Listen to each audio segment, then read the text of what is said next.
Nous sommes ici au Cercle Entreprise et Santé, un cercle d'entreprises engagées pour le progrès dans la santé, la sécurité, les conditions de vie au travail. Et aujourd'hui, à l'occasion de ce Handicap, nous avons 5 conférences, dont vous êtes la première. Nous sommes très fiers de vous présenter les réalisations, les progrès que permettent les capteurs et leurs enregistrements. Et donc c'est sur ce thème que nos intervenants ont parlé, sous la conduite d'Anne-Marie Debrel, à qui je passe la main. Merci d'être nous présents.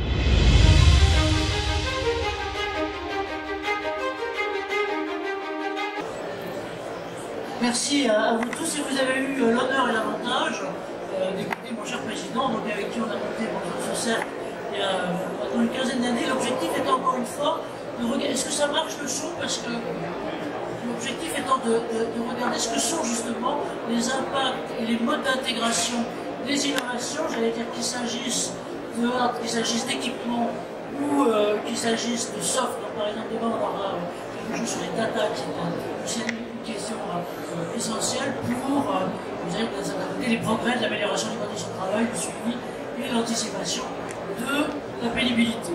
Alors, merci à vous tous d'être là. Donc, encore une fois, il y en a certains qui sont sur scène et d'autres qui sont là, mais tout à l'heure, ça ne changera rien par rapport aux capacités du micro. Et donc, si vous voulez bien, on vous demandera à la fin de réagir et d'apporter les uns les autres des compléments sur ces questions. Et donc, aujourd'hui, c'est notre 5e UX Forum.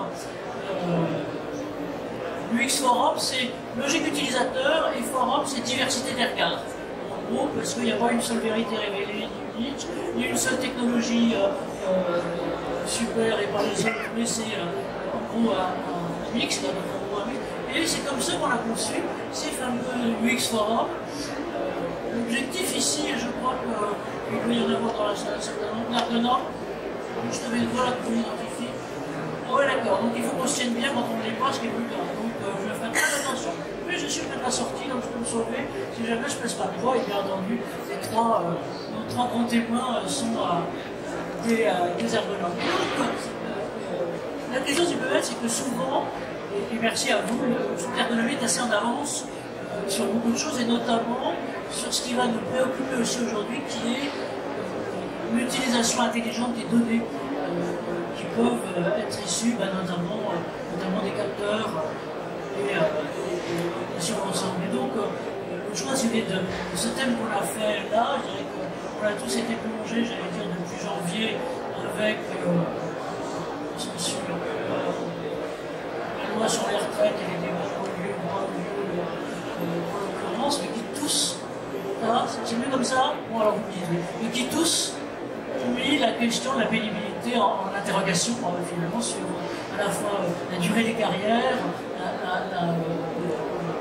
la durabilité des métiers et autres, et donc c'est une chose tout à fait importante. Donc merci à vous, on est bien le mardi 23 mai, il est bien un peu plus de 10h45, on est bien là après l'Antica, donc ça va, on est là où il faut.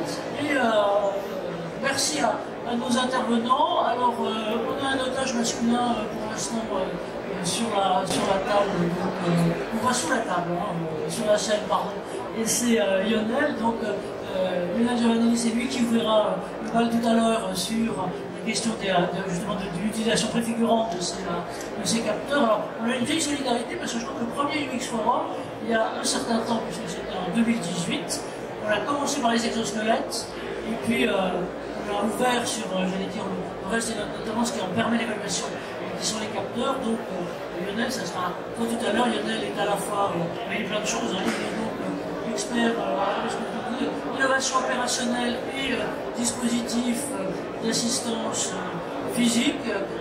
Mis à part de l'être à la SNCF, il dirige ou il anime le workshop du Comité européen de normalisation sur la question.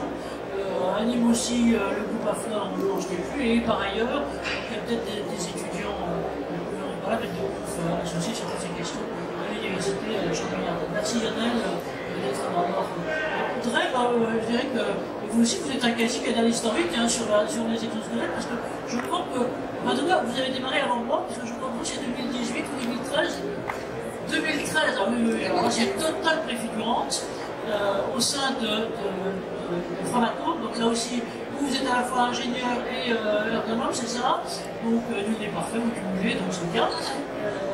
Et donc notamment sur toutes ces questions d'innovation opérationnelle, on s'est connus initialement sur les exosquelettes, plutôt, et voilà, merci à vous d'être là, je vais et maintenant, nous, Johanna Guillon, donc, mis à part d'avoir été, je crois, étudiante quasiment de Lionel, c'est maintenant le fer de lance, innovation appliquée à l'interne, et notamment conditions, à l'amélioration des conditions de travail au sein du groupe RATP. Alors, donc c'est important de dire groupe parce que, compte tenu finalement d'évolution à la fois européenne et autres des contextes, vous êtes amené maintenant, non pas en monopole, mais à vous battre dans le monde. Et moi, ce qui me frappe, alors, c'est un peu le cas déjà, mais que finalement, la question de la qualité des conditions de travail est tout à fait au cœur de ce que vous faites, et vous dirigez un programme qui s'appelle NTAP, c'est pas les NAT, c'est pas les nouveaux animaux de compagnie, non, mais c'est les nouvelles conditions de travail et les nouvelles techniques d'assistance physique. Donc merci à vous sur tout ça. Voilà. Alors deux mots sur notre cercle, donc il existe depuis une petite quinzaine d'années, le UX Forum, je vous ai dit ce qu'il en est, et donc on le fait pour certains nous suivre, donc aussi en visio, puisque je dirais que maintenant d'un certain côté que le Covid est servi à quelque chose, on organise aussi régulièrement des visios qui permettent à tout le monde et de loin d'être branché, avec, et notez-le, des replays, pour mettre en avant les pratiques innovantes sur ces innovations et sur ces innovations qui font bouger, encore une fois, la santé, la sécurité, la qualité de vie au travail. Et notre action de fond, c'est de regarder comment, alors, les 15 ans, les signaux faibles, on les a vus devenir très très forts sur ce qui change dans la relation de travail, mais aussi ce qui fait bouger les choses du côté, moi je vois une innovation soft, je vous disais tout à l'heure, et toujours dans une priorité. Alors pardon pour vous, je ne sais pas parce que, notamment vous qui êtes dans la salle et qui faites partie des agents, des actrices essentielles de ces innovations, et donc du côté ou les startups, la mesure ou autre, c'est tout à fait important. Je veux dire que même si aujourd'hui on célèbre plutôt les utilisateurs, on célèbre au quotidien ce que vous êtes, et qui fait que si vous n'étiez pas là, c'est en gros, je ne pouvais pas prendre des Facebook. Merci à vous d'être là, et merci donc à vous. J'ai un peu figuré là, le trinôme, si on peut dire, il est un peu simplifié de ce que sont finalement l'écosystème de ces innovations futures. Vous qui êtes, j'allais dire, des primo-utilisateurs et expérimentateurs, de ce côté-là, il y a les concepteurs, je ne sais pas s'il y en a là, et intégrateurs d'équipements, genre exosquelette ou autres, et puis ceux qui sont les concepteurs et les metteurs en œuvre de ces nouvelles technologies de mesure. On a Cotton, aussi, c'était en là-bas, et sans doute d'autres que j'oublie. Merci à vous d'être là. Donc voilà. Et la visée qu'on va avoir dans la présentation de ces cas aujourd'hui, c'est certes tout ce qui est le but premier, je dirais, la santé et l'amélioration. La santé et l'amélioration du confort de travail, pour les agents, pour les entreprises, mais aussi, et grâce à, si on peut dire, les mesures qui sortent, vous pouvez tirer de ces ensembles, et qui permettent, cette fois-ci au niveau collectif, donc pas seulement au niveau de la personne, mais au niveau collectif, soit des entreprises, soit plus globalement des secteurs, de tirer les enseignements qui permettront ensuite de mettre en œuvre des programmes de prévention. Donc un peu deux types de questions, si vous voulez. D'un côté, sur ce que permet cette compréhension objectivée grâce à vous, grâce aux capteurs, c'est d'abord, bien sûr, du côté de la personne, c'est un meilleur confort de travail et une santé préservée, une qualité de vie, j'allais dire, sur la durée. Et en même temps, au niveau collectif, ce que sont les enseignements, donc c'est un peu les deux types de questions qu'on vous demandera de regarder au niveau globalement des ensembles, parce qu'encore une fois, je reviens à la question du débat qu'on aura, enfin, je ne vais pas tarder concerté avec un travail qui nous est justement sur la table et qui va venir là maintenant sur les feuilles d'argent, c'est de regarder justement ce que sont les enjeux collectifs et ce qu'on peut prévoir du côté de la durabilité des carrières, de l'enseignement.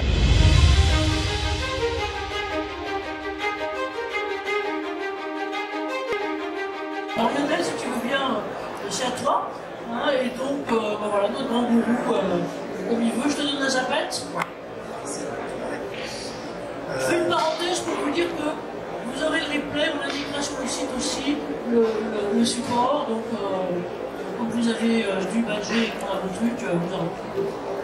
Merci Yannick. Donc les data et la mesure, moi je suis tombé dedans il y a de nombreuses années. On a fait quelques études à la SNCF pour évaluer par exemple la pénibilité pour la manipulation des leviers d'aiguillage. Et on a pu montrer qu'en modifiant les techniques gestuelles, on arrivait à diminuer le coup cardiaque et l'effort musculaire. Donc ça c'était une des premières études. On a fait aussi une autre étude pour évaluer la pénibilité pour manutentionner des organes de train sur des centaines de mètres quand vous les crapahuter en plein mois de juillet sous un cagnard pour voir en fonction des différentes conditions. Effectivement, on a pu montrer des choses. Mais en fait, nous, après, ce qu'on a pu faire, c'est travailler. Alors, je ne vais pas trop m'attarder sur la partie exosquelette, parce que Johanna en parlera plus derrière. Mais c'est vrai que nous, depuis qu'on travaille sur les exosquelettes, on utilise la mesure justement pour arriver à essayer de montrer une partie des gains ou pas de l'utilisation d'un exosquelette. Parce qu'effectivement, on peut montrer que il y a un gain sur certaines parties du corps, mais il peut y avoir une perte sur d'autres parties. Mais cette possibilité d'objectiver ce qui se passe, c'est très complémentaire à l'aspect subjectif. Alors, ce qui est très important à bien comprendre, et de toute façon, Johanna, elle insistera encore plus, c'est que pour moi, tout ce qui est capteur, ça reste un outil qui va être impérativement intégré dans une démarche. Si on veut faire de la mesure pour de la mesure, ça reste du gadget, il faut vraiment revenir sur quelle est la démarche que l'on veut. Donc je ne m'attarde pas là-dessus. Par contre, je vais vous présenter, pas plus un peu vite, un projet qu'on mène à la SNCF depuis 2-3 ans. Alors ça a pris du retard avec le Covid. En fait, on a énormément de chutes de plein pied à la SNCF, ça nous coûte énormément d'argent. Et donc, quand on regarde l'analyse d'accident, on s'est rendu compte que c'est souvent parce qu'il y a un trou dans le trottoir, il y a une palette dans l'allée, parce qu'il y a un rail, on doit passer au-dessus. Donc c'est toujours des conditions matérielles ou environnementales. Et en fait, on ne s'est jamais posé la question, mais la personne, son niveau d'équilibre, c'est quoi? Et donc on a essayé de lancer ce travail-là, et on s'est dit que si on arrivait à améliorer le niveau d'équilibre, quelque part on allait améliorer la maîtrise du risque de chute, et donc on devrait avoir moins de chute derrière. Donc c'est un projet qu'on a fait. Donc l'autre objectif, c'est de concevoir un algorithme spécifique à la population active, c'est-à-dire pas des sportifs de niveau ou des seniors ou des personnes avec certaines maladies ou pathologies.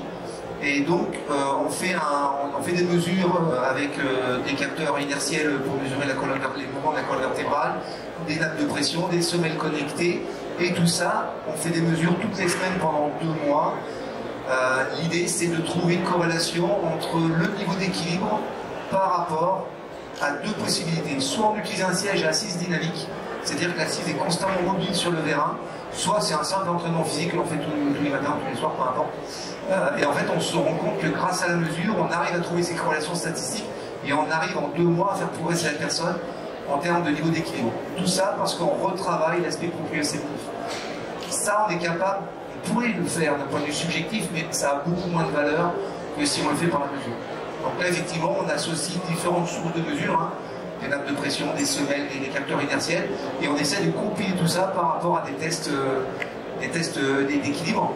Et donc là, j'espère qu'on va pouvoir enfin arriver à faire un algorithme d'ici, on va dire fin d'année, on va être un peu optimiste, fin d'année. C'est difficile de trouver des opérateurs volontaires parce que c'est un effort qui dure 2 mois, il faut utiliser un siège une demi-heure à 1 heure par jour, ou alors s'entraîner tous les jours, avec les congés, les grèves, etc.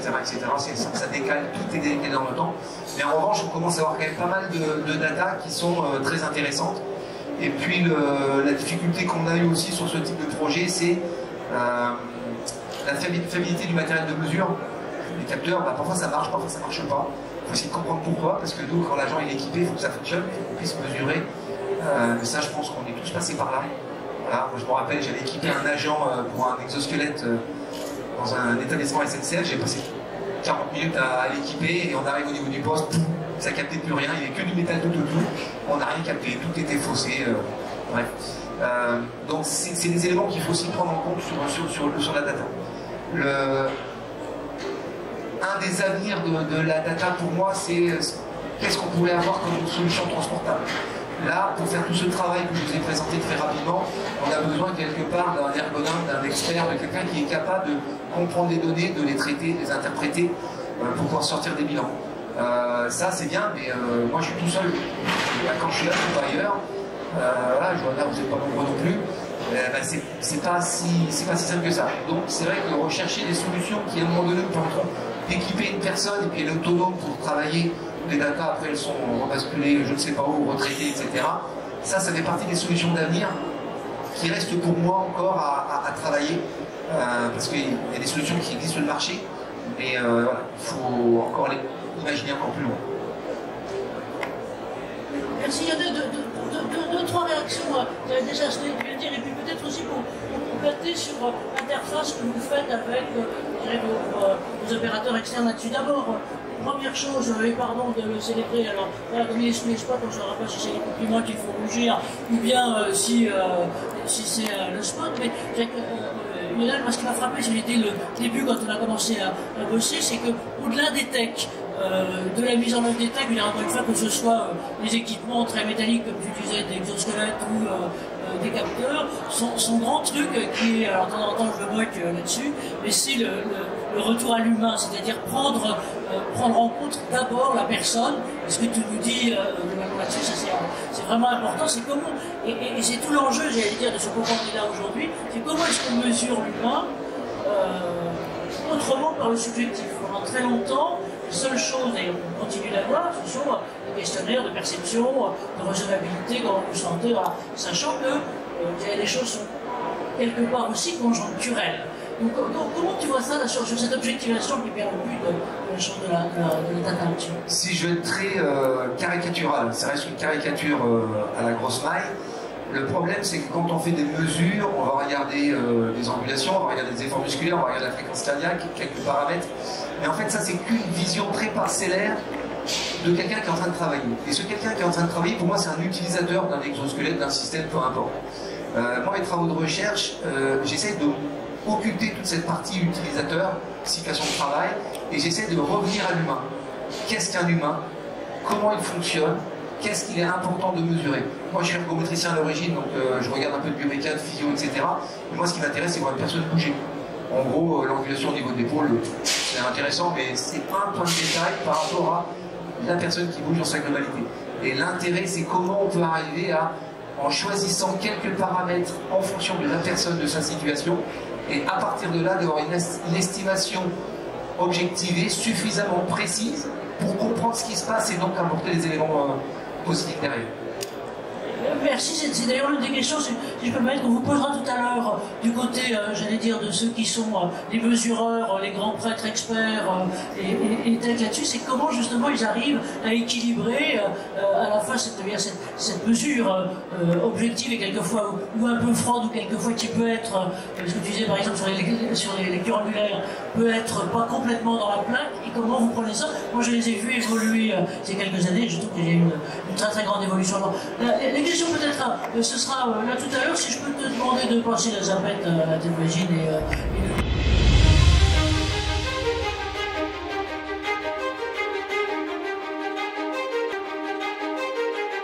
et puis on va demander à Audrey, peut-être de dire à Audrey, déjà de nous dire comment vous êtes tombé dedans, si je peux me permettre, parce que vous êtes une tombée précoce, si on peut dire, à la fois dans les exosquelettes, ensuite dans la mesure et dans l'ensemble. Donc avec vous, aussi votre double regard, vous verrez que c'est mieux la vision binoculaire quand même.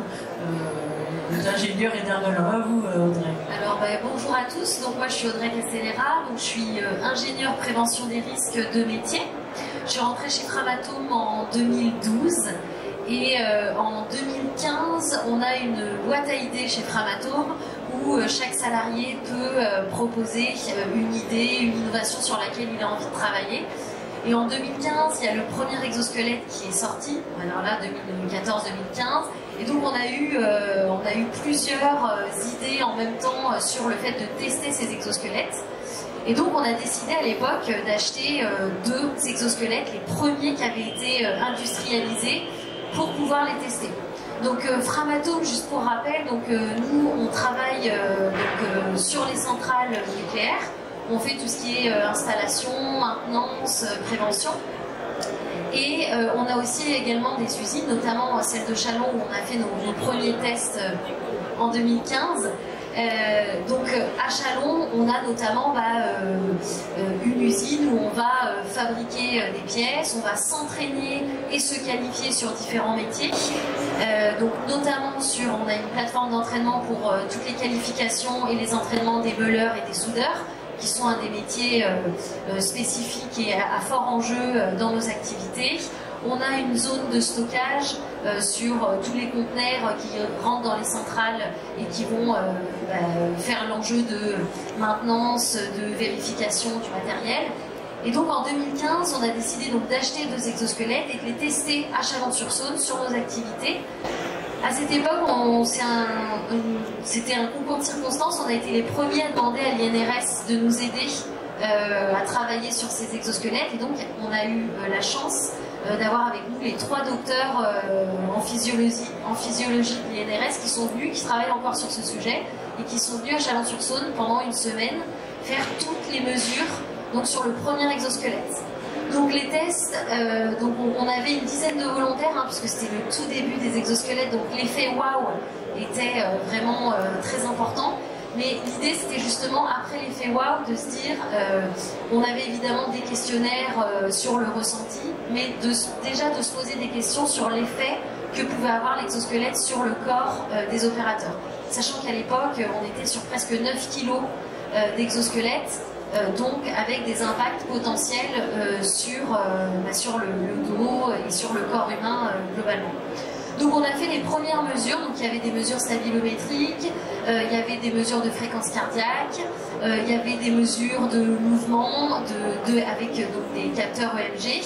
Et donc pendant une semaine, on a fait avec et sans exosquelette, donc c'était vraiment les premières mesures, et ça montrait sur ces exosquelettes-là l'importance déjà de former et de familiariser les salariés ou les opérateurs au port de l'exosquelette, puisqu'entre un opérateur formé et un opérateur non formé, on avait déjà des différences sur les mesures. Et puis aussi l'importance de cibler, et ça on le voit encore plus hein, maintenant chaque année qui passe, de cibler le bon exosquelette pour l'activité qui va être étudiée. Donc ça a été les premières mesures. Elles étaient plutôt mitigées hein, en 2015 avec le type d'exosquelette qu'on avait. Bon, c'était le premier, donc on a continué en fait à faire aussi de la veille technologique, se renseigner sur, laisser aussi les fabricants évoluer sur le sujet. Et aujourd'hui, on le voit, il y a même un carré exosquelette, donc l'évolution elle est vraiment importante. Et on voit quand même dans les exosquelettes qu'en termes de poids, en termes d'ergonomie, ça fait quand même la différence. Donc on a refait des mesures l'année dernière. Donc on a un poste qui est phare depuis quelques années sur lequel on travaille. On a une accidentologie qui est importante, je dirais, et aussi des plaintes, c'est sur le travail de meuleur. Donc on a des meuleurs en centrale qui travaillent donc avec des meules qui peuvent aller jusqu'à 6 kg, bras en l'air, ils sont à genoux et il faut s'imaginer les contraintes aggravantes qu'ils ont, la poussière, la contamination, la coactivité, la position, enfin bon, bref, on cumule un certain nombre de facteurs aggravants et donc l'idée pour nous c'est qu'effectivement on estime que faute de protection collective, l'exosquelette peut les aider. Donc on a refait des mesures donc avec un exosquelette bras en l'air avec lequel on travaille depuis 2020. Et l'objectif pour nous, on a 2 objectifs. On a un objectif pour l'opérateur, c'est déjà de lui montrer, malgré son ressenti qui est plutôt positif, c'est de lui montrer vraiment physiquement ce que l'exosquelette peut lui apporter, les efforts finalement qu'il peut avoir en moins avec l'exosquelette. Là pour le coup c'était les efforts en moins au niveau musculaire. Et l'objectif il est double, c'est aussi côté direction. Nous, hein, dans les entreprises, on a aussi un enjeu de direction pour et finalement, j'allais dire un peu vulgairement, prouver aussi l'apport des exosquelettes dans nos activités, et donc ça nous permet aussi de justifier ou non, puisque les mesures sont pas, les résultats, pardon, sont quelquefois négatifs, mais là pour le coup ils étaient plutôt très positifs. Et par exemple, Audrey, sur les deux visuels, si vous pouvez juste m'expliquer les visuels que vous aviez envoyés, de quel type d'activité, et à la fois sur les exosquelettes, mais aussi sur les systèmes de mesure et de suivi finalement de la personne au travail. Donc là, cette photo-là, nous on a une grosse activité qui s'appelle le remplacement de générateurs de vapeur. Donc il faut s'imaginer qu'un générateur de vapeur c'est 400 tonnes. Donc on le remplace à un certain moment donné. Et donc on a un enjeu qui est assez fort sur tout ce qui est soudure et meulage. Et donc là, en fait, ils font ce qu'on appelle donc le meulage bras en l'air. Et donc c'était en 2021 où c'est la première fois qu'on a pu faire rentrer dans le bâtiment réacteur l'exosquelette, parce qu'il y a aussi pas mal de contraintes pour le faire rentrer, ensuite pour le faire sortir, etc. Par rapport à la contamination. Et donc en fait, là, l'idée c'était la première fois qu'ils le testaient en réel. Donc en termes de subjectivité, les opérateurs étaient subjectivement contents de l'utiliser, et ils ressentaient un apport de l'exosquelette sur l'effort en fait musculaire très important qu'ils avaient à faire. Et c'est pour ça que l'année dernière on a décidé de compléter ça avec des mesures pour se dire le subjectif est bon, mais est-ce que l'objectif est aussi bon, et est-ce que les capteurs vont aller dans le même sens que le subjectif. Et là c'était le cas, c'est-à-dire qu'on a fait poser des capteurs sur différents muscles, donc il y avait le deltoïde, il y avait le biceps, il y avait aussi sur les lombaires, et donc sur tous les muscles qui ont été mesurés, les efforts en moins étaient à minima de 20% sur les mesures. Ce que je peux juste te dire par rapport aux contraintes aussi, par rapport aux mesures qu'on fait, en tout cas... 1 minute. Je me dépêche. Sur Framatome, je suis d'accord avec Lionel, ça doit vraiment rentrer dans une démarche de prévention avec un process, avec un accompagnement aussi, si on peut, de la médecine du travail. Nous, on a la chance d'avoir des médecins du travail sur place, et vraiment avec un accompagnement fort des opérateurs pour les aider dans l'acceptation. Et je crois que les mesures, c'est vraiment un facteur d'acceptation aussi pour les opérateurs, ce qui est des fois difficile pour les exosquelettes. Merci Audrey, on voit bien la complexité des choses. Et moi, ce que je retiens aussi beaucoup, en complément de ce que disait Lionel de votre approche, c'est que non seulement, j'allais dire, c'est la recevabilité directe de l'équipement, en l'occurrence l'exosquelette que vous voyez là, mais je dirais c'est tous les autres interfaces, c'est-à-dire avec les autres paramètres du job et de l'activité du métier en lui-même, mais en même temps de tout ce qui est l'environnement du poste de travail. Et donc, je pense un peu le défi pour ceux qui organisent les mesures pour vous, c'est de saisir non seulement, encore une fois, cet impact direct, mais c'est aussi l'environnement de la personne et autres. Je ne sais pas si vous avez noté tout à l'heure, donc là c'était surtout sur les exosquelettes, mais qu'effectivement il y a eu des progrès fulgurants, parce qu'on est passé de 9 kilos, moi je me souviens d'autres choses, par exemple aussi d'équipements qui étaient de type qui étaient, alors je ne savais même pas que le métier existait, pardon, les tireurs de râteaux, et qui sont les bus qui sur les routes étalent le bitume qu'on ne peut pas, et donc des conditions qui sont extrêmement difficiles. Et vous savez qu'ils sont passés en gros d'un équipement à l'époque qui faisait 12 kg à un truc qui faisait 2 kg. Et donc comment est-ce qu'on rajoute pas de la complexité et de la pénibilité alors que l'objectif est de motiver. On va regarder toutes ces questions tout à l'heure.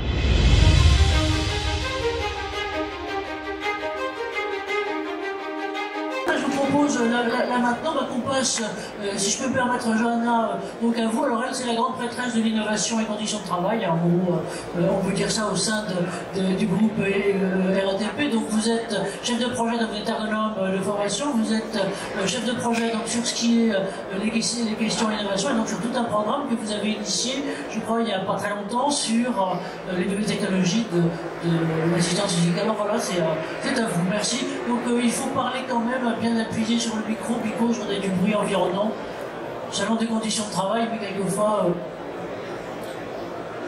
Bonjour à tous, du coup oui, Johanna Dion, donc je suis ergonome de formation et je suis actuellement dans un des 4 programmes stratégiques d'innovation du groupe RATP qui s'appelle les nouvelles technologies d'assistance physique. Donc dans ce programme, on a un scope de technologie qui va être de l'exosquelette, du cobo, du robot, et aujourd'hui on s'étend également vers de l'EPI connecté, du textile intelligent et de la réalité augmentée.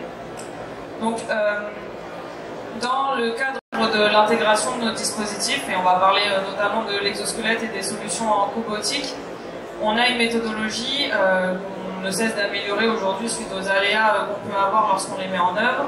Cette méthodologie, elle est en 4 phases.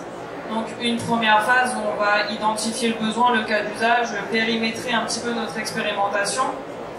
Une deuxième phase où on va débuter la prise de data, donc on va débuter l'expérimentation terrain, et pour cela en fait on va focus sur un site avec un panel de volontaires de 2 à 3 salariés, et en fait on va réaliser à la fois des mesures dites objectives et des mesures dites subjectives. Donc la partie subjective, ça va être de l'entretien, du questionnaire pour évaluer la perception du risque que le salarié a de sa situation de travail, mais également la représentation qu'il peut avoir du futur dispositif.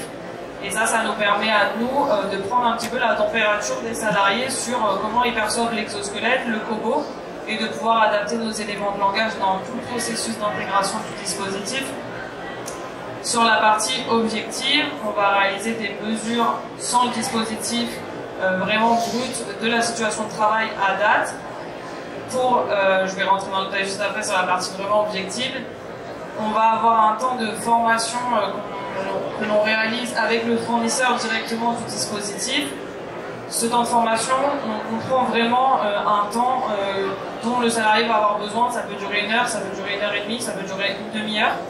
On a un temps en salle théorique où on vient casser les idées reçues sur le dispositif, et on vient faire un temps pratique où on va adapter les réglages, où on va venir réaliser un accompagnement pédagogique, c'est comme ça qu'on appelle nous en interne, pour vraiment aider le salarié à avoir des nouvelles stratégies opératoires. On sait que du fait de l'intégration d'un dispositif, les stratégies opératoires vont forcément se modifier. Nous, on l'accompagne pour casser les premières frustrations et le pousser justement à continuer l'utilisation de ce dispositif. Suite à cette phase au début de notre méthodologie, il y a 1 an et demi, on réalisait des mesures objectives à ce moment-là. Lors de la formation, on mettait l'exosquelette sur le dos du salarié, on partait en production et on faisait des mesures musculaires, des mesures posturales, des mesures cardiaques. Et en fait, on s'est rendu compte que c'était totalement biaisé de faire ce genre de mesures, puisqu'en fait, pour le salarié, ça fait beaucoup. Il a un exosquelette sur le dos, il a des capteurs un peu partout. Il ne sait pas comment utiliser l'exosquelette. Donc on a décidé dans les résultats, on voyait aussi que c'était une catastrophe, que tout augmentait, les contraintes augmentaient partout. Donc on a vraiment décidé de retirer ce temps de mesure. Pourquoi je vous dis ça? Parce que du coup, à la place de ce temps de mesure, on a mis en place une phase d'habituation. Cette phase d'habituation, c'est 3 semaines, 1 mois.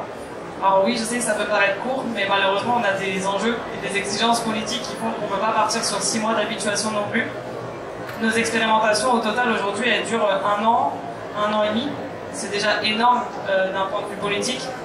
Donc, cette phase d'habituation, c'est 3 semaines, 1 mois, où on demande à l'utilisateur un usage progressif du dispositif, tout en gardant un ancien usage de sa production sans le dispositif, ce qui lui permet d'avoir encore des éléments de comparaison. On lui laisse à disposition un tableau de ressenti où il peut nous écrire c'était bien, c'était pas bien, j'ai eu mal là, j'ai eu des difficultés. Et en fait, nous, ça nous permet de graduer l'évolution de son acceptation, de son appropriation du dispositif. À ce moment-là, on décroche du terrain et on le laisse un petit peu tout seul. On fait des passages pour vérifier que tout va bien. Mais c'est vraiment un premier temps d'appropriation seul face au dispositif. Suite à cette phase, on revient et on fait des mesures objectives et subjectives, exactement les mêmes que l'on a fait en début de projet. Alors je vais nuancer de exactement les mêmes. On essaye d'être dans les conditions les plus comparables possibles. Comme vous en doutez, après on est forcément biaisé à certains endroits du fait des aléas de production. On essaye d'avoir aussi, en toute transparence, c'est un coût. Aujourd'hui, il faut le démontrer, il faut le prouver. Aujourd'hui, nous, c'est très compliqué d'avoir des conditions vraiment idéales de comparaison. On a souvent énormément d'aléas qui viennent biaiser nos résultats, nos analyses. On a beaucoup d'interférences, donc on est dans le milieu ferroviaire. Il a été compliqué de trouver des capteurs compatibles avec notre environnement de travail, du fait des ondes électromagnétiques. L'idéal pour nous, à terme, quand on se projette, on a beaucoup de sujets en maintenance itinérante. Ce serait d'avoir de la data capable de suivre cette maintenance itinérante, la data intégrée avec les dispositifs, qui nous évite d'avoir avec nous l'ordinateur, l'ensemble de l'outillage, vraiment pour réaliser cette data, qui peut être de jour, de nuit, sous toutes les conditions météo, et qui devient vite compliquée dès qu'il y a de l'itinérance. Merci à vous, et si vous voulez bien pour démarrer le débat entre nous, moi j'aurais deux questions déjà pour vous trois, et puis aussi pour vous qui êtes intervenants, j'allais dire les autres, hein. On a fait la focale sur les primo-utilisateurs, ce que j'appelle vraiment les expérimentateurs précoces de ces questions, mais aussi vous aussi qui êtes à la fois les concepteurs, les mesureurs, et puis je parle pas aussi des experts officiels, donc vous précipitez après à l'INRS, au stand des CARSAT, Cramif et autres. Voilà. Moi j'ai une question pour vous, deux questions pour vous, sur ce que vous disiez tous les deux, et notamment Audrey, qui était comment est-ce qu'on arrive à faire la convergence, on peut dire, entre les mesures de recevabilité, les expressions subjectives, donc les questionnaires. Et là, la question est un peu pour vous aussi, comment vous arrivez à faire ou converger ou coïncider ou mettre en perspective les deux, et puis les systèmes et les appareils de mesure, et on voit bien qu'ils sont, que vous nous montriez à Johanna, c'est leur extrême à la fois complexité et complexité dans le temps. Voilà, première petite réaction pour tous les trois, et puis après à vous, qui veut prendre la parole, au choix Auréane qui est au premier rang, hein, donc voilà, et puis peut-être Inès qui est au dernier. Sur la convergence, donc déjà nous, on travaille en fait, on participe à la normalisation donc, sur les exosquelettes, donc on travaille avec l'INRS depuis 2015, donc c'est un peu notre Bible. L'INRS, on se base vraiment sur eux. Donc on participe parce qu'on amène aussi notre expérience, mais on se base aussi sur eux. Donc tous les questionnaires, on les prend vraiment de l'INRS. On n'a rien inventé en interne. Alors il y a des choses qu'on peut adapter, mais on part vraiment là-dessus. Et ensuite, par rapport en fait, les capteurs, enfin les mesures, elles vont être décidées vraiment par rapport au poste qui est identifié. Donc ça, c'est un peu, tout à l'heure, tu disais centré sur l'humain. Nous, on est plutôt vraiment centré sur le poste. Donc on va essayer de voir quelle sollicitation musculaire le poste en fait, induit. Et par rapport à ça, on va mettre en place différents capteurs. Donc on est aidé par la médecine du travail pour en fait la prise de décision. Et puis ensuite, on va comparer un petit peu le ressenti et les douleurs qui peuvent apparaître. On peut avoir des gens qui vont nous dire, bah voilà, j'ai des douleurs au niveau du bras, au niveau du biceps, etc. Donc, on peut le comparer aux capteurs qu'on va mettre en place. Mais en général, les douleurs, elles sont plutôt par rapport à des réglages ou à certaines pièces, du coup, quand la personne met en place l'exosquelette, plutôt que sur des muscles. Donc pour faire la corrélation directe, en tout cas pour les mesures qu'on a fait, c'est plutôt compliqué, mais ce qu'on a fait, c'est que le subjectif est assez proche de l'objectif. Donc c'est l'équilibre sur les deux. Peut-être Younes, si tu veux bien, et puis Johanna, et ensuite Auréane, si vous voulez bien prendre la parole là-dessus. Non, il est vrai que l'INRS a fait un gros travail tant sur la partie questionnaire que sur les tests en laboratoire.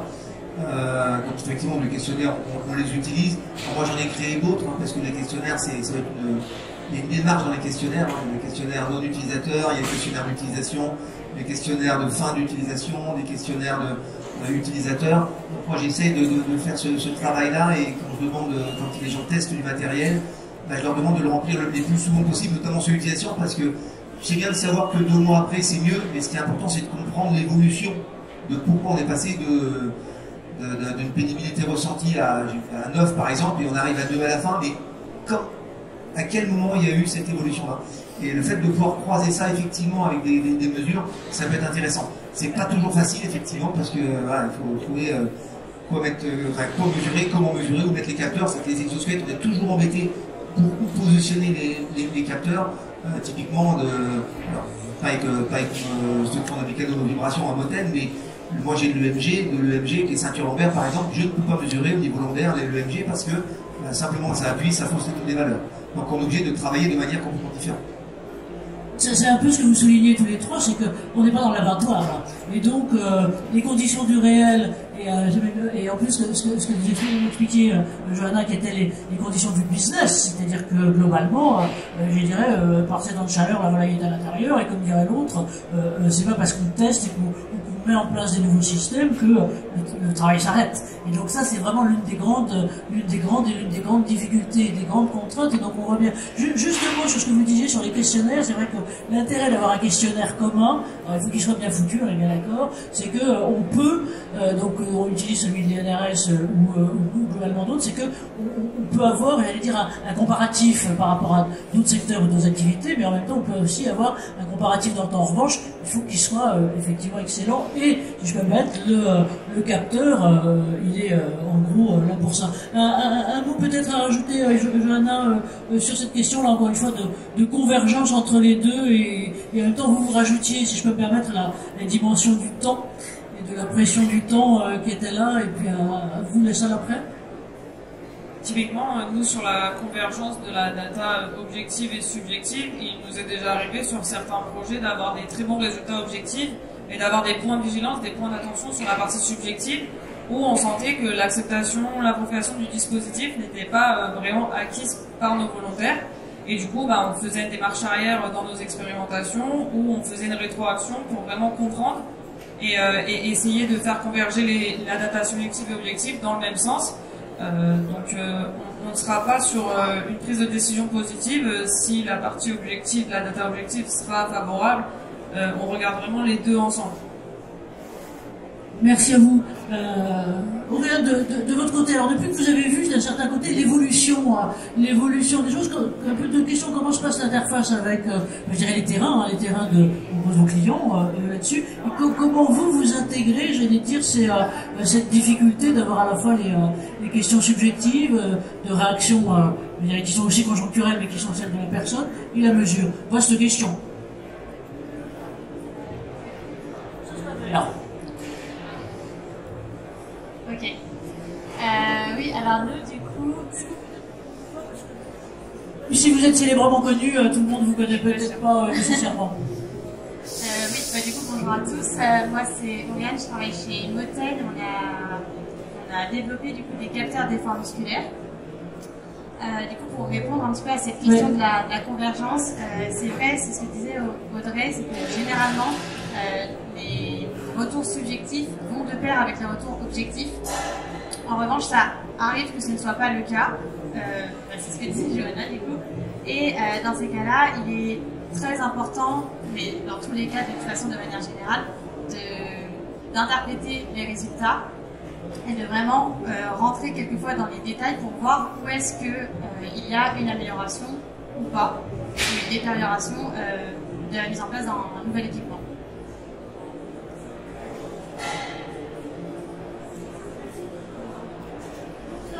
Aussi sur vos mises en œuvre ou d'autres des questions là-dessus, ou bien parce que on continue.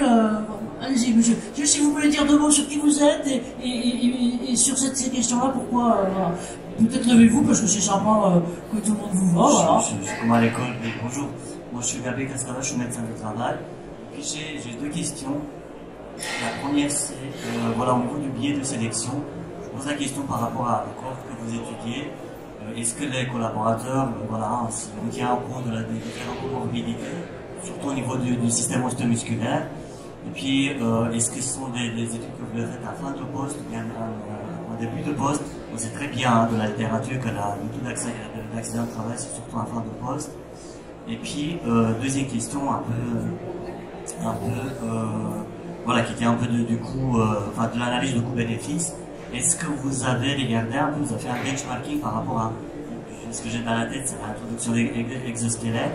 Est-ce que vous avez vu s'il y a une diminution quand même de taux d'accident par rapport à une cohorte qui ne bénéficie pas, si vous voulez, de l'usage de l'exosquelette? Merci beaucoup.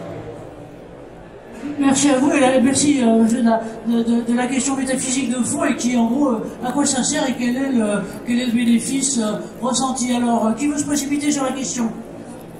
Audrey, merci. Moi, il y a juste un élément sur lequel je répondrai, puis je laisserai ensuite mes collègues compléter. Sur le fait des bénéfices ou de la réduction d'accidents de travail, moi j'avoue, je me refuse depuis des années à présenter une réduction potentielle d'accidents de travail ou de maladies professionnelles avec l'assistance des exosquelettes. Parce que en fait c'est très aléatoire. Nous, d'une année à une autre, on a des accidents de travail qui sont assez différents. On a des années qui sont plus accidentogènes que d'autres.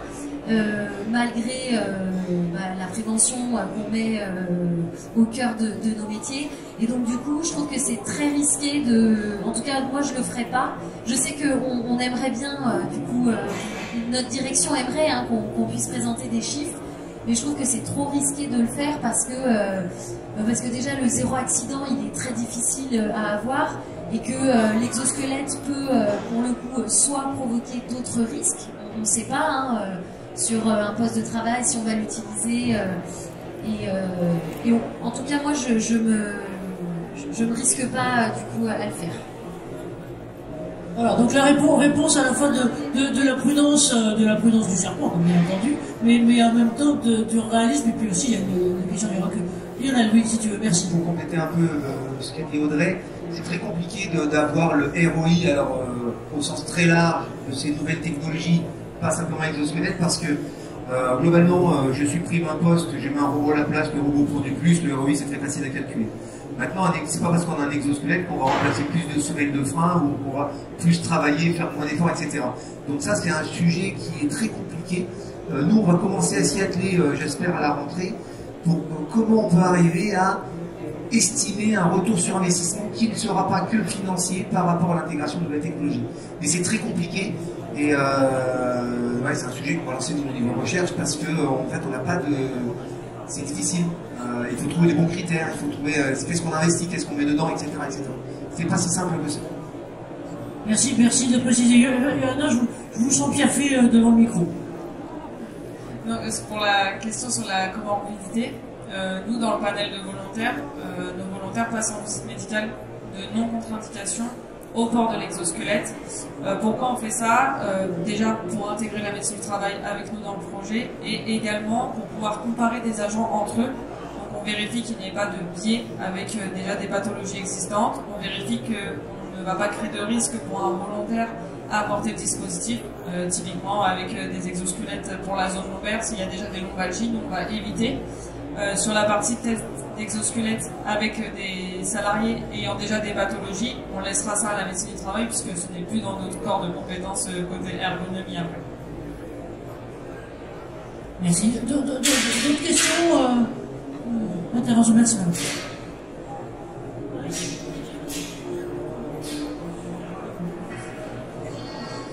Aurélie Plaisant, moi je viens d'intégrer depuis un mois une boîte américaine qui propose des solutions de robots collaboratifs plutôt pour les entrepôts. Ça s'appelle Locus Robotics. Bon, alors je suis désolée, j'ai loupé le début de la présentation, mais il semblerait que c'est beaucoup de choses qui se passent manuellement avec l'aide d'exosquelettes, ou alors c'est des solutions qui sont entièrement robotisées. Et je me demandais en fait s'il y avait des alternatives, notamment d'utiliser ces cobots qui peuvent vraiment aider et améliorer la qualité de vie des travailleurs. Voilà, merci. J'ai juste fait une réponse, je demandais à Véronique de répondre juste là. Voilà. Parce que quand on parle de cobots, Véronique est très bien placée. On attend que Véronique ait terminé le...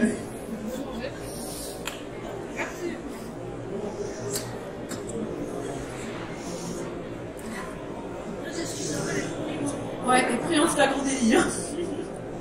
Bonjour à tous.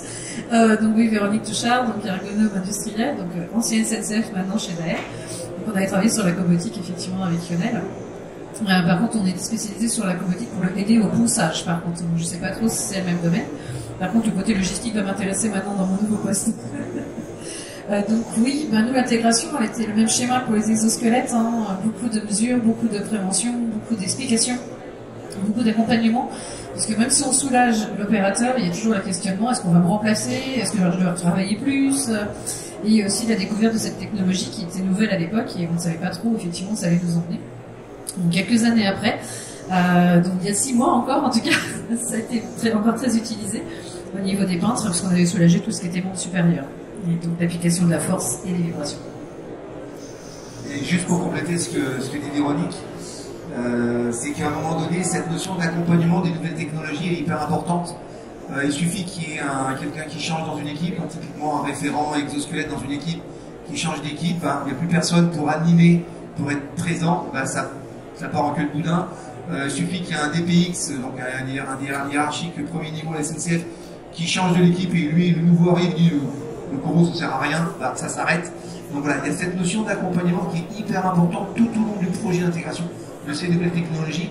Et effectivement, à un moment donné, nous on doit être très vigilants, mais bon, nous on n'est pas forcément proche du terrain. Mais c'est très important dans la démarche. Merci Lionel de cette précision. J'aimerais bien qu'on revienne sur ce que vous disiez tout à l'heure, qui était d'un certain côté aussi et tout ce qui était les contraintes. Vous avez une hiérarchie sans vouloir trop la préciser, mais qui d'un certain côté attend effectivement la question que posait monsieur tout à l'heure, c'est quel est le ROI, qu'est-ce qu'on peut en faire. Comment vous arrivez, j'allais dire, et aussi avec vos intervenants je dirais arbitrer un peu tout ça, parce que à la fois vous êtes chef et en même temps vous êtes côté opérateur, enfin c'est l'éternelle question du management, et il faut aussi que vous gambergiez sur le futur, les innovations de demain, comment je peux adapter, et en même temps le terrain tout de suite avec voilà. Donc comment vous arrivez à faire la quadrature de cercle? Nous, sur la notion de ROI, comme l'a dit Lionel, c'est très compliqué. Les exosquelettes, aujourd'hui, on sait que la TMS, c'est multifactoriel. On ne peut pas se permettre de dire que l'exosquelette va diminuer de temps l'apparition d'eux. Donc c'est compliqué. On essaye de se projeter en objectivant les résultats de diminution des contraintes. Ça suffit pas. Nous, aujourd'hui, et comme vous l'avez très bien précisé, vous devez en avoir connaissance, la RATP est sur un sujet de mise en concurrence. On doit répondre à des appels d'offres, on doit favoriser la pérennité du groupe, et pour cela, ces notions d'innovation, de nouvelles technologies viennent appuyer, viennent aider le groupe. Donc on a aussi, au-delà du ROI, on a aussi des facteurs d'aide au recrutement. On ne viendra pas parler d'aide à la productivité parce qu'on se l'interdit. Donc on vient vraiment s'appuyer sur des ressentis de confort au travail, de qualité de vie au travail. Et en fait, ça reste pour l'instant vraiment du ROI plutôt subjectif, d'observation, que vraiment être en capacité de dire tant de pourcentage de diminution dans tant d'années. Merci de rappeler ça, parce que effectivement c'est l'un, je termine et je vous passe le micro, c'est là globalement l'une des questions, c'est vraiment qu'on est pris dans le flux des activités. Et donc vous avez aussi deux objectifs lointains, et pas si lointains d'ailleurs, qui est à la fois de maintenir l'envie, j'allais dire le confort de travail, la qualité de vie, finalement des opérateurs que vous avez, mais aussi d'attirer ceux globalement de demain ou des nouveaux marchés du travail, et qu'en même temps vous êtes pris dans des schémas, j'allais dire, d'évolution concurrentielle qui sont voilà. Donc l'arbitrage est très difficile à faire. Et moi ce que j'ai trouvé très important, je ne sais pas si vous avez vu les photos que j'avais choisies exprès sur votre film Johanna, c'est de l'attention que vous faisiez, il est passé, donc on l'a en tête, voilà, de l'attention par les capteurs notamment, mais que vous aviez l'attention extrême, c'est juste celle d'après, voilà, que vous aviez à vos opérateurs. Et donc ça, c'est l'attention à l'humain, qui est le leitmotiv de Lionel. Pardon. Donc Inès, à vous. Et juste pour compléter la réponse de Johanna, par rapport aussi à la direction, je pense que ce qui est intéressant, c'est aussi de donner la parole aux opérateurs par rapport à la direction, c'est-à-dire que de montrer qu'en fait nous, au final on est ergonomes, c'est-à-dire que c'est eux qui décident ou pas d'utiliser l'exosquelette et qui font que l'exosquelette est accepté, est un succès ou pas. Et je pense qu'auprès de la direction, c'est important de leur donner la parole, de montrer les résultats.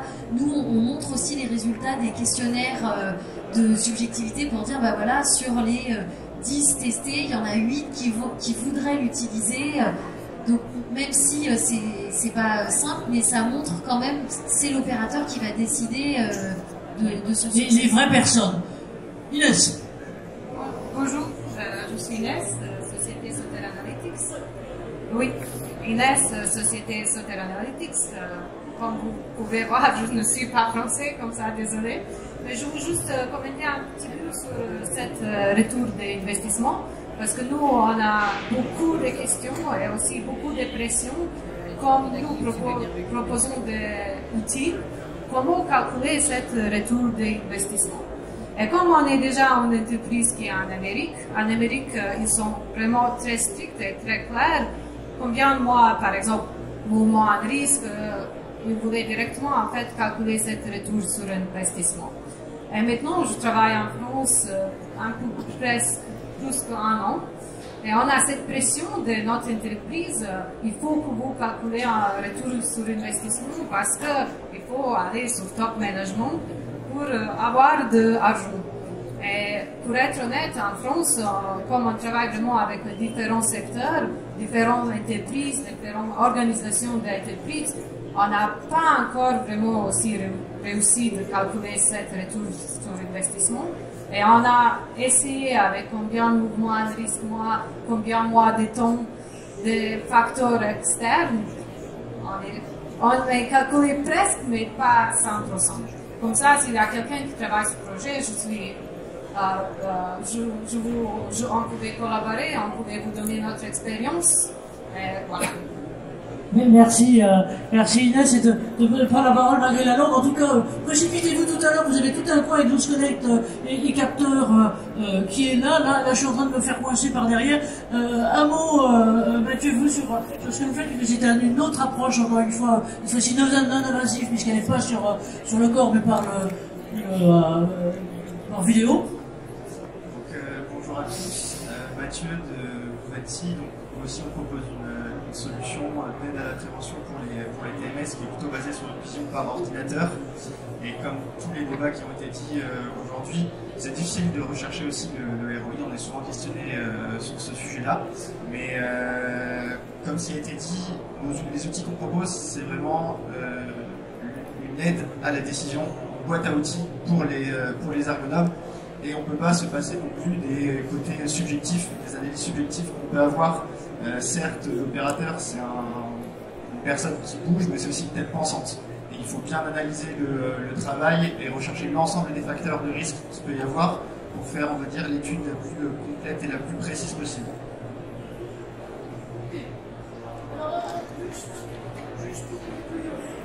De se faire sortir et avant qu'on leur fasse les grands bravos, une demi-phrase de conclusion à chacun, le point de vigilance essentiel sur ces questions de capteurs, de mesure et d'anticipation de la pénibilité, parce que c'est aussi notre question. Lionel. Avant de mesurer, il faut savoir quel est l'objectif. C'est une fois qu'on aura l'objectif qu'on pourra déterminer ce que l'on doit mesurer et comment on pourra le faire. D'où la décision après, mais premier truc, bien cerner l'objectif. Audrey, de votre côté. Et moi, je dirais que l'important, c'est vraiment l'accompagnement qu'on va mettre dans la mesure de ces objectifs avec les opérateurs. Puis je fais un coucou à Marc, qui est venu me voir, qui est responsable R&D, donc... Merci à vous. Ça va rejoindre ce que vient de dire Audrey, mais vraiment bien définir la méthodologie avant de se lancer dans la réalisation de la mesure. Eh ben, merci à vous tous. Je vous propose qu'on les applaudisse très fort, parce que c'est vraiment ça. Merci à vous. Comme on vous disait, le replay, j'en loue dans combien de temps Mardi. Hein Mardi. Alors mardi, vous aurez de toute façon on a vos trucs. Si vous n'avez pas scanné, faites-vous scanner par les autres, l'un et l'autre, et on vous enverra les liens. Merci, un grand merci à vous et merci à notre intervenant. À tout à l'heure.